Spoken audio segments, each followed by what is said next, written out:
gana. Esa vaina me gusta. Mi mujer me gobierna. Esa vaina me gusta.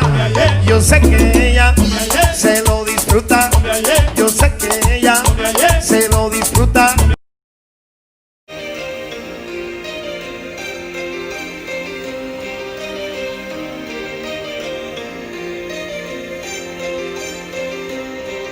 Muchísimas gracias. Y veo también que ya tenemos al padre José que se conectó. Así que le vamos a dar la bienvenida y de parte de los misioneros y los jóvenes adultos hispanos de la iglesia de Santa Elizabeth, le queremos dar la bienvenida al padde José Arroyo de Indiana. Bienvenido, padre. Buenas noches, padre. Buenas noches, ¿cómo están? Buenas noches, ¿cómo está José? Bien, buenas noches. Qué gusto de verle. Mira quién tengo acá atrás. Mira quién Mira, la Virgen de la Altagracia. Sí, mire, así mire. Yo me la traje para acá, no se preocupen. Empezamos con una oración en nombre del Padre y del Hijo y del Espíritu Santo. Amén. Amén.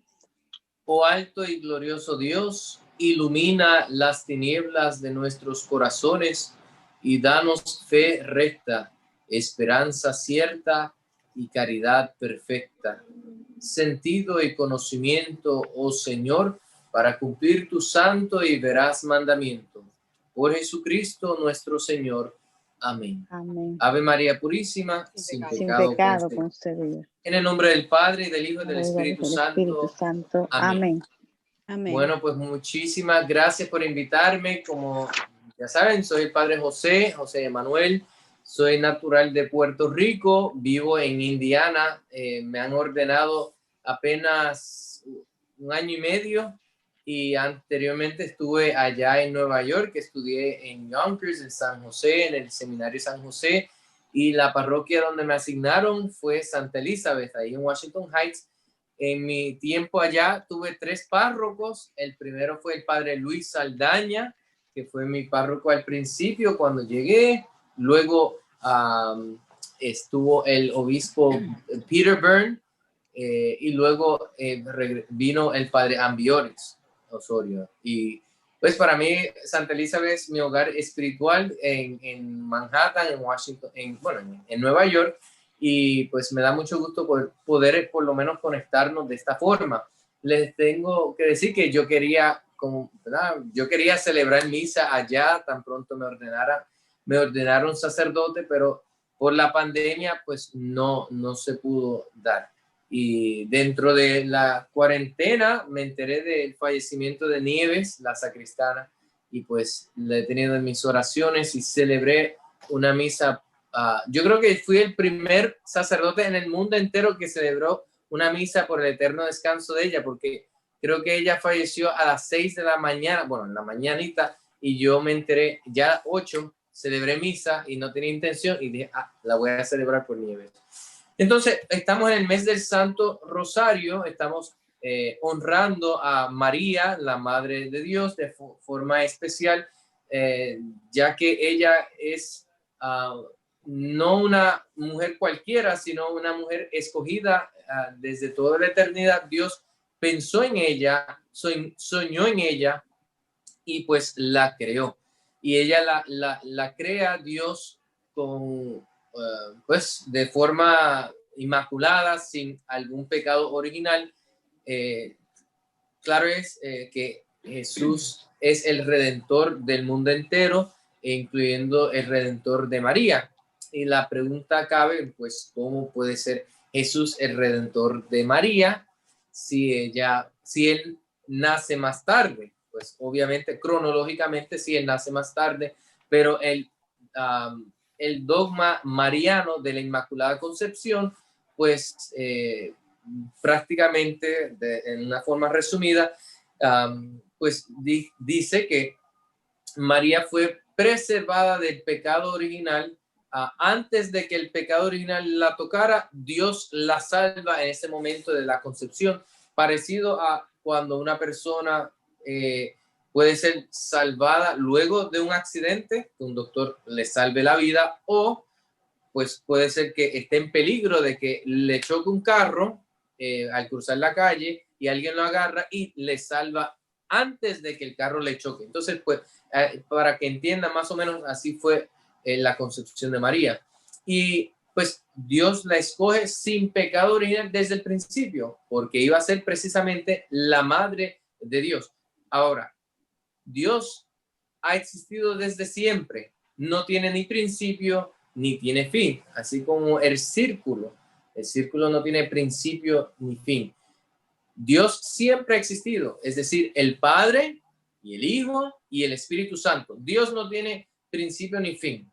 Y la segunda persona de la Santísima Trinidad, Él se encarnó. Él toma una naturaleza humana. Él es una persona divina que toma una segunda naturaleza, una naturaleza humana. Es decir, que la segunda persona de la Santísima Trinidad tiene dos naturalezas, la divina y la humana.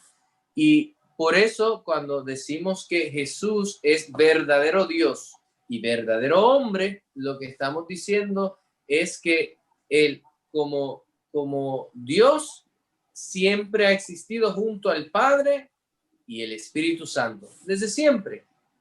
Pero ahora cuando decimos que es verdadero hombre, decimos que Él entró a la historia de la humanidad, toma una naturaleza humana hace más de 2000 años atrás y se le hizo posible esa naturaleza humana gracias al sí de una mujer, que es quien fue María. Entonces, ella es la madre de Jesús.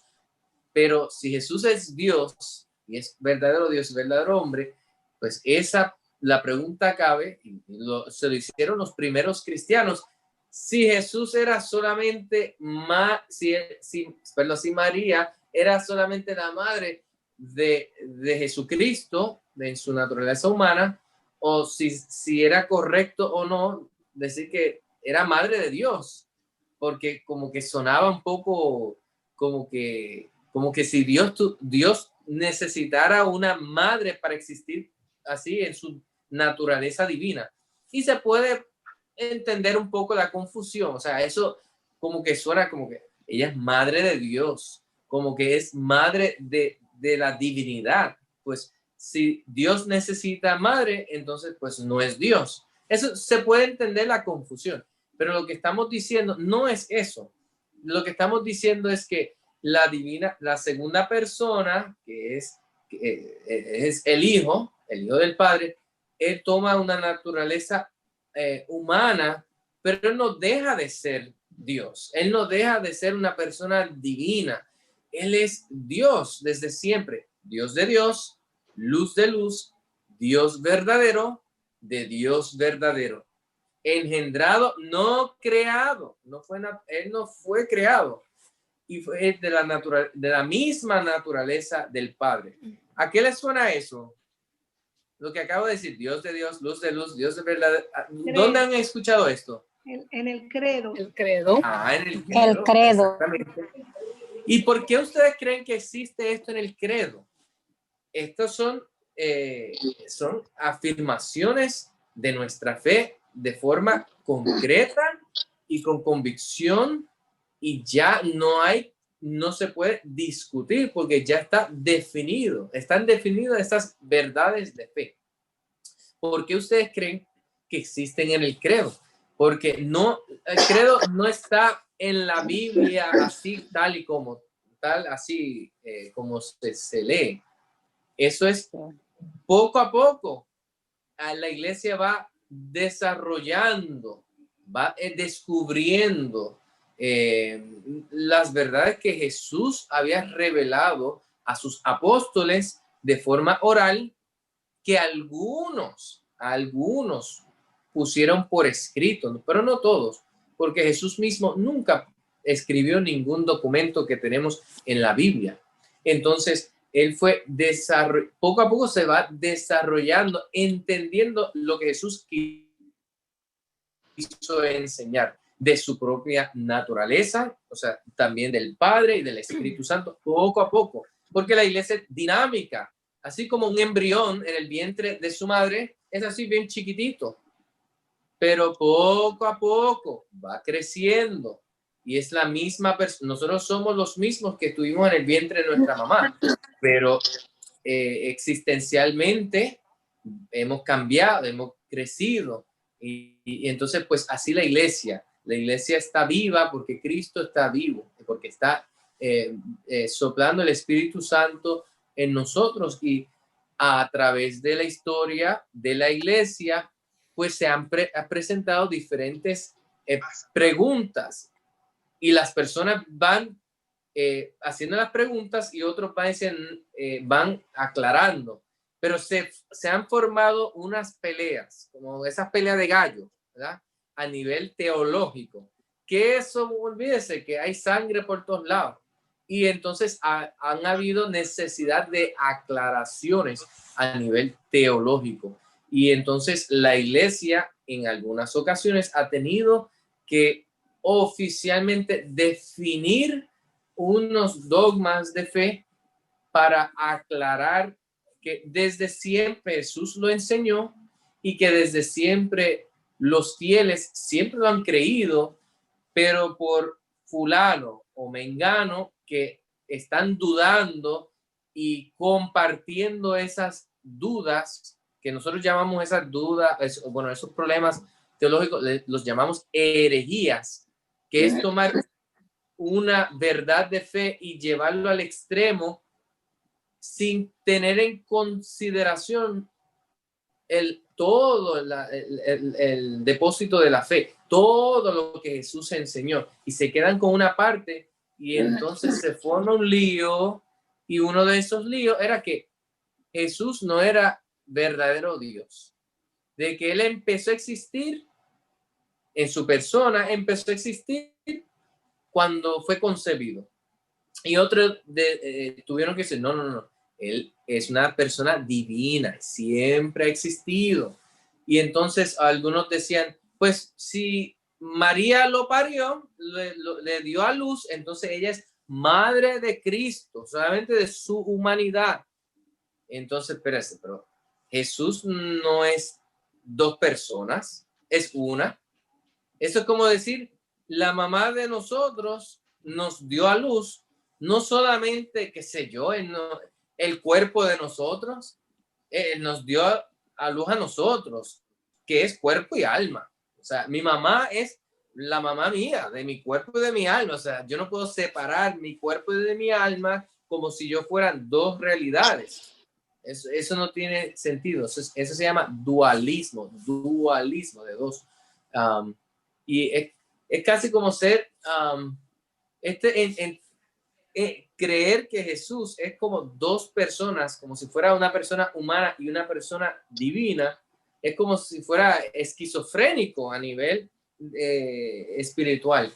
Y no, la iglesia tuvo que decir, no. Él es él es una persona divina, y como no se puede separar su divinidad de su naturaleza humana, porque una vez él siempre ha existido, pero adquiere otra naturaleza. Entonces María es madre de Jesús, quien es Dios. María es madre de Dios. En ese sentido, porque Jesús no se puede separar como si fueran dos personas distintas. Pero bueno, eso es yo sé que lo que acabo de explicar es demasiado denso a nivel intelectual, a nivel teológico, pero de ahí nace en el concilio de Éfeso en el año 431, puede ser 431, en el concilio de Éfeso. ¿Alguien sabe dónde queda Éfeso? Hoy día, ¿en qué país queda? A ver si alguien más o menos lo ha escuchado. No. Es un país que empieza con una T. Suena a Thanksgiving. Eso es en Teherán. No, con T. ¿Cómo? En Teherán, ¿en qué queda? No. Cerca de Asia. Bueno, se lo voy a decir para que Turquía. Turkey. Ahí es donde queda Éfeso. Entonces ahí se define que María es madre de Dios. Madre de Dios. En los Hechos de los Apóstoles, no me acuerdo exactamente la cita, ahí hay unos sucesos, creo que es San Pablo predicando, evangelizando, y hay todo en Éfeso. Si buscan Éfeso en los Hechos de los Apóstoles, van a ver que allí en ese lugar se tenía una creencia a una divinidad, una deidad de una diosa que era madre. Entonces, qué providencial que en ese mismo lugar Dios define a María como madre de Dios, pero no es diosa. María no es la cuarta persona de la Santísima Trinidad. No. Ella es una criatura, es hija de Dios Padre, madre de Dios Hijo y esposa de Dios Espíritu Santo. Entonces, no confundir esas dos realidades.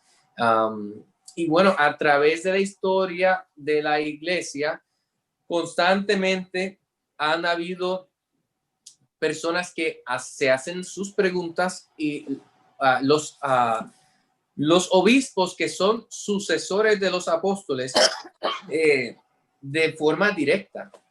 Los apóstoles fueron educados por Jesús mismo, pero luego los apóstoles enseñaban a otros. Por ejemplo, Jesús enseñó a los 12 apóstoles y dentro de esos 12 apóstoles está el menor de todos ellos. ¿Quién era el menor de los 12 apóstoles? Juan Evangelista, muy bien. Y Juan, antes de morir, cuando era un anciano, él enseña a en inglés se dice Policarpo, no sé cómo se puede. Sí, y Policarpo le enseña a Irineo. Irineo es el que es como si fuera un nieto espiritual de Juan Evangelista. Y es interesante que Juan es el que se lleva a María a su casa, a lo más, a ese lugar especial en su corazón, porque en la cruz, desde la cruz, Jesús le dice, mujer, he ahí a tu hijo, y luego le mira al discípulo amado y le dice, he ahí a tu madre. Entonces Juan Evangelista va enseñando a otros, Policarpo siendo uno, y luego Policarpo a Ireneo. Y saben que Ireneo era el que hablaba de María como la nueva Eva. Y la Biblia no habla de la nueva Eva. La Biblia San Pablo habla de Jesús como el nuevo Adán. Interesante. Explícitamente habla de Jesucristo como el nuevo Adán. Pero entonces, si Jesús es el nuevo Adán, ¿quién es la nueva Eva? Porque Adán no estuvo solo. Pues los padres de la iglesia fueron los que nos dijeron, especialmente San Ireneo de Lyon, eso es actualmente Francia, decía que María era la nueva Eva, porque es la madre de los vivientes. Eso es lo que Eva quiere decir, madre de los vivientes. Y así como la primera Eva fue desobediente, la nueva Eva es madre de los vivientes, pero es obediente. Y entonces Adán está junto a Eva, pues María siempre está junto a Jesús. Y así como Jesús es el Rey de Reyes, nos tenemos que preguntar entonces quién es la reina del Rey de Reyes.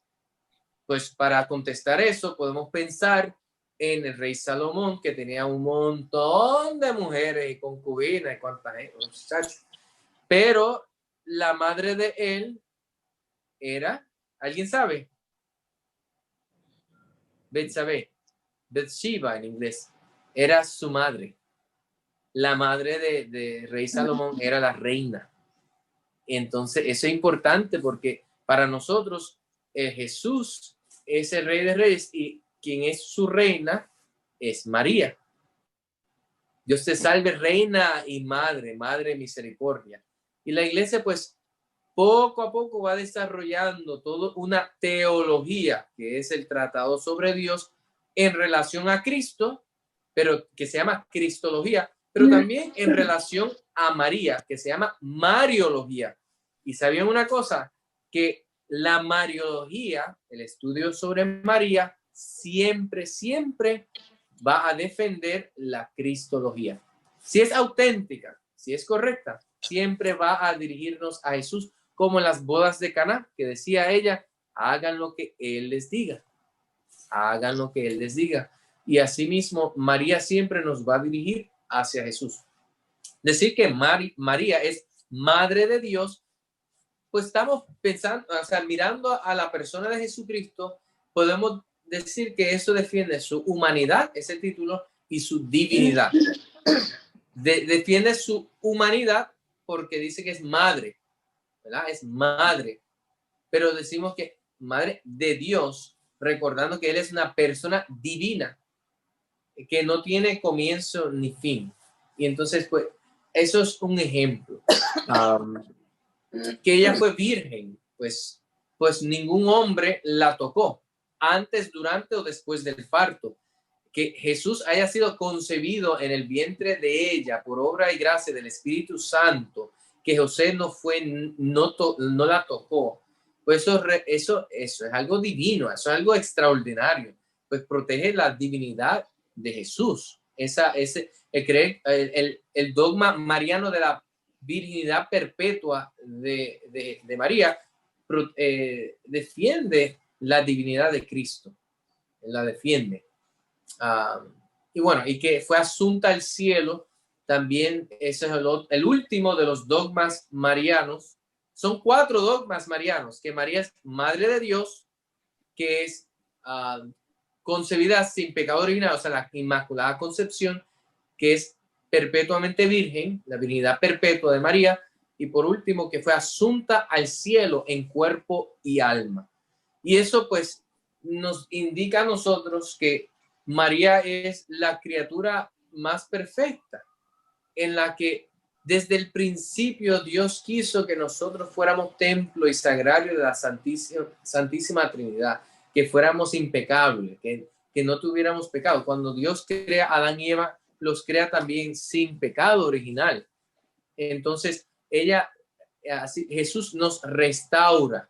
Por la gracia de Jesús, somos restaurados, pero en María ya esa restauración llegó a su culmen cuando es asunta al cielo en cuerpo y alma, porque ustedes saben muy bien que cuando una persona muere, el alma se separa del cuerpo y lo que queda es el cadáver, el cuerpo. Por eso miramos el cadáver y sabemos que algo falta, pues falta el alma. Y nos duele tanto, ese dolor nos recuerda que es que desde el principio no debió de haber sido eso, no debió de haber sido así, pero como consecuencia del pecado, pues está la muerte. Y pues María, al no pecar, pues ella fue asunta al cielo, porque es Madre de Dios, porque se sienta a la derecha del Rey de Reyes, como Salomón tenía a Betsabé, su mamá, como reina sentada a su derecha. Y entonces, pues, así como Betsabé intercedía ante su hijo Salomón, el rey Salomón, pues María intercede ante su hijo Jesucristo por nosotros. Y Jesús es el único que nos redime, el único mediador entre Dios y los hombres. Es el único que ofrece el sacrificio que necesitábamos para poder ser redimidos, para entrar al reino de los cielos. Pero esa sangre que se derramó en el Calvario, que es de Jesucristo, ¿verdad? Porque fue Él, viene de Él, pues biológicamente la recibe de su mamá. Y es mi teoría que Jesús tenía que parecerse físicamente a su mamá. Porque como José no era padre de él biológicamente, para mí, que él era la misma cara de su mamá. Entonces, pues más o menos quería decir eso. Yo sé que ya yo he dicho demasiado de información, que tal vez es mucho para masticar, pero por último, sepan que María no está en competencia con Jesús. Al contrario, cuando honramos a María, honramos a Jesús. Y cuando glorificamos a Jesús, cuando honramos a Jesús, honramos a María. Así si alguien me honra a mí, les puedo asegurar que mi mamá estará, le envía la foto y los videos a sus amigos, a sus amigas por Facebook, por WhatsApp, por Messenger, que todo el mundo se entere de su hijo. que este premio que ha recibido, que los TikTok, que si esto y lo otro, olvídese. Entonces, lo mismo, cuando Jesús es honrado, glorificado, María está contentísima, pero viceversa también, porque si mi mamá es honrada de alguna forma, pues es un halago para mí también. Para mí es un honor. Qué bueno, qué dicha tener mi mamá, y etcétera. Entonces, pues, cuando honramos a María, no tenemos que tener ningún temor porque estamos maravillándonos de las maravillas del Señor. Y ella lo dijo: proclama mi alma la grandeza del Señor, se alegra mi espíritu en Dios, mi Salvador, porque Él ha hecho obras grandes en mí, etcétera. Entonces, pues más o menos eso quería decirles. Cada nación en Latinoamérica, en el Caribe, como que tiene su bandera, pero también tiene su advocación a María.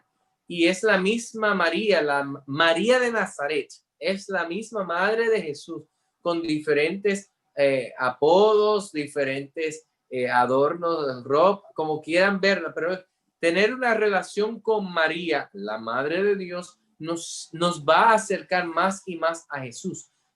Es que tiene que ser así. Y Jesucristo, la cabeza, pero también su cuerpo místico, la iglesia. Ninguna advocación mariana debe de llevarnos a desobedecer para nada al magisterio de la iglesia. Eso se cae de la mata, eso no tiene ningún sentido. Y sí los hay algunos que quieren hacer de María como si fuera algo, una realidad más importante que Cristo o la misma iglesia, y no debe de ser. Las apariciones de María, de la Virgen de Guadalupe, demuestran esto, como Jesús, como Dios envía a María, evangeliza a un indígena, Juan Diego, él como obediente a ella, y María siendo obediente a Cristo y a la iglesia, pues lo envía al obispo. Fíjense cómo él obedece y bueno, el milagro de las flores y etcétera. ¿Y qué quería ella? Que se construyera un templo, una iglesia para su hijo, quien es el verdadero Dios por quien se vive. Entonces, no tengamos miedo de ser cristianos, católicos, porque católico es cristiano por ser seguidor de Cristo, pero es mariano porque seguimos el ejemplo de María, que nos acompaña. ¿Cómo acompañó a la iglesia desde el principio? En Pentecostés. Así como descendió el Espíritu Santo sobre ella para que se creara el cuerpo biológico de Cristo en su vientre, también el Espíritu Santo desciende sobre ella y los apóstoles para formar el cuerpo místico de Cristo, que es la iglesia. Entonces la iglesia siempre, desde Pentecostés, desde antes, pero en Pentecostés se ve que es mariana. O sea, es pentecostal porque nacemos en Pentecostés, y es mariana porque María estaba allí en oración esperando el Espíritu Santo. Entonces, pues, espero que por lo menos eso les sirva un poco de reflexión. Señor, toma mi vida nueva antes de que la espera desgaste años en mí. Estoy dispuesta a lo que quieras, no importa lo que sea, tú llámame a servir. Llévame donde los hombres necesiten tus palabras, necesiten mis ganas de vivir. Donde falte la esperanza, donde falte la alegría, simplemente por no saber de ti.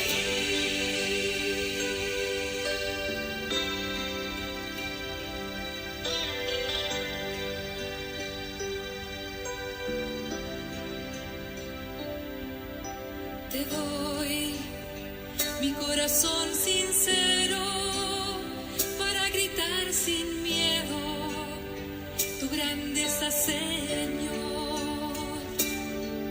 Ten vano sin cansancio, tu historia entre mis labios y fuerza en la oración. Llévame donde los hombres necesiten tus palabras, necesiten mis ganas de vivir. Donde falte la esperanza, donde falte la alegría, simplemente por no saber de